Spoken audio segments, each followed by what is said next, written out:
Imgur, Imgur, I think. Imgur. Imgur, GIF. I feel like it's one of those things. Last month, however you say it, announced a ban on nudity and sexual explicit content, as well as old, unused, or inactive content that is not tied to a user account, also known as a bunch of things from Linus. The changes took place on May 15th. Time. It was not one time. 3 times. To maybe more accurate. I used to use ShareX, or what was the one I used before that? It was a similar tool. Push, I think it was called. Push, super cool. Anyway, ShareX was the one where I started uploading to Imgur, I think. But I used to use ShareX to just anonymously upload anything that I would screenshot, only if I screenshotted it with ShareX, like explicitly. Yeah. And then I would just it would just automatically take the link to the file you copied and put it on your clipboard so you could just quickly send things to people. And one time I send Luke confidential information in an image thing, and he like freaks out. I'm like, without the context, no one's even going to know how important that is. It doesn't matter.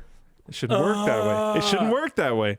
Anyway, so anything that someone like me ever uploaded, yes, carry on. Yeah. The changes of this stuff took place on May 15th, but it will likely take some time before all the images are deleted. The purge of old and anonymous content is likely to destroy countless images embedded on other sites across the internet, including Reddit, where hosting on Imgur was the standard method of posting images from 2009 to 2016. That is true. Another thing it's probably going to ravage is the count to 10,000 thread in the bronze section on the forum, which is sad. Oh, yeah. Because there's tons of Imgur embedded images there. Yeah, that's a bummer. That actually kind of sucks because it's kind of funny to go through. Yeah, broken image links in forums and stuff. Photo bucket. You see just like the skeletons of old photo bucket, and it's like, man, this would have been a really cool thing to actually be able to go through and read. It's almost like this isn't a viable business model, and you're an idiot for doing it.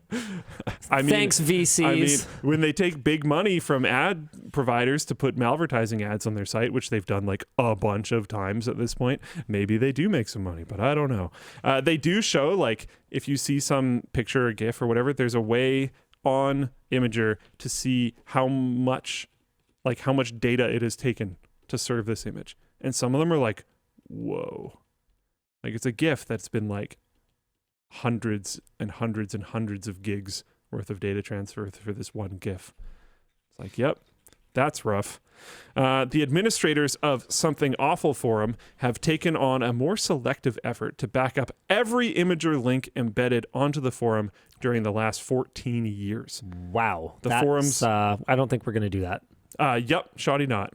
The forum's owner, who goes by Jeffrey, has stated, it's clear we need to host our own images. Websites promising that they'll host your images for free are never going to stop running out of money. It's nearly impossible to monetize a site like that. A good deal of the modern internet is treated as transient and okay to delete whenever, and that is a real shame. If anyone is to ever look back on our society, they won't be able to understand it without understanding the internet. Yeah, that's going to be true regardless. Notably, the Something Awful Forum has paid membership and more resources than many other websites. That makes sense. How do we retain the popular history of the internet? Are we doing enough? I don't think we can. Maybe some of it should just die. Interesting. Well, that's a hot take. Wow. Do go on. I don't think that everything, no matter what, is worth saving. I do think a massive volume of stuff is worth saving, a huge percentage. But there is a bunch of like just transient stuff on the internet that does not need to be saved. We don't have to save every single thing that ever happens in the digital world. But are we going to lose the stuff that was important and end up keeping garbage? That's a concern. Yeah. That's a big concern. That is a big concern. Oh. It's rough. Yeah. It's hard to say because like we were talking about those photo bucket links, right? Yeah. Like there's old threads which like it actually has pained me to come across them and be like, man, like this was a big deal. I've probably been to this thread like a ton of times. Yep. And now these photos just timed out and this is basically useless. And now that we don't actually write anything down physically, let's say you were trying to overclock an old Celeron 300A. And all the images for which pins to jump or on the motherboard or whatever were on PhotoBucket. Or a non-account imager, say, right? Because that would be happening now.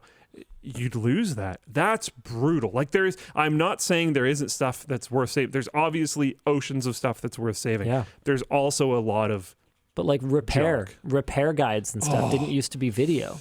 And there might be, like you're talking with the old Celeron A, there might be old repair guides that like it's for something that very rarely breaks. Yep. But you can't get new ones. Or for something that's rare and very few people know how to deal with it. And there was that one resource that everyone leaned on in order to calibrate that CRT or whatever it is, right? Because for every forum thread that you find when digging for something old where someone's like, oh, I'm having issues with these things, and then no one responds and they just reply, oh, I fixed it. And it's like, oh man, why don't you tell me how?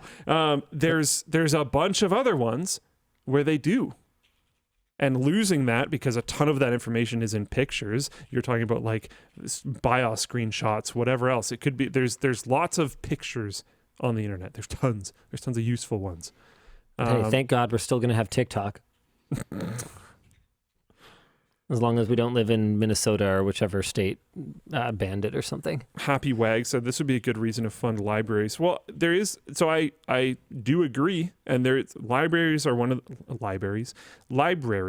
of those things that are just kind of constantly changing, constantly evolving. Yeah.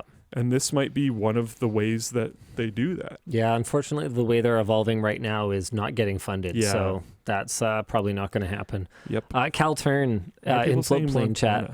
Sorry? Montana, is that right? I don't know, it was someone. Cal Turn says, convert the moon into a huge cloud server. The zero atmosphere would be excellent for cooling, and there'd be plenty of room for all that data. Problem solved. Okay, there's a few issues with your suggestion.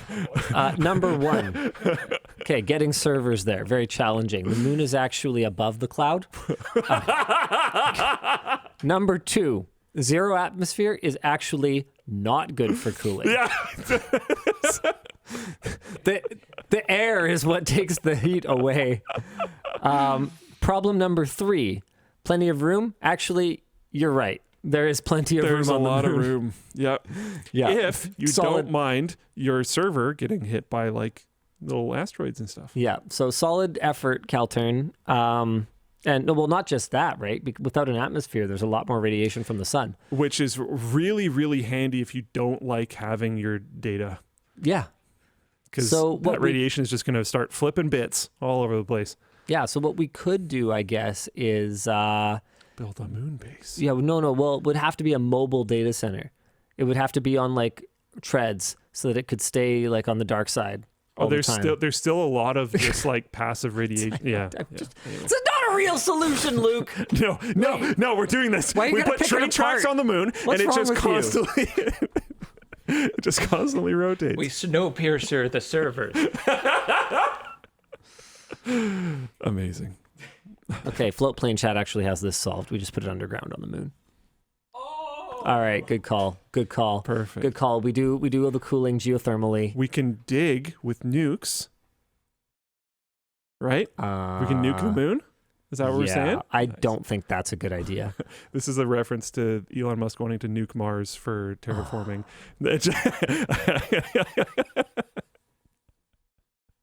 We need to nuke everything. we need to nuke Mars. We need to nuke the moon. Pluto's too far. If we send a nuke on the other side and hit it back, it can come in closer. That's great. We can nuke Pluto. Just nuke everything.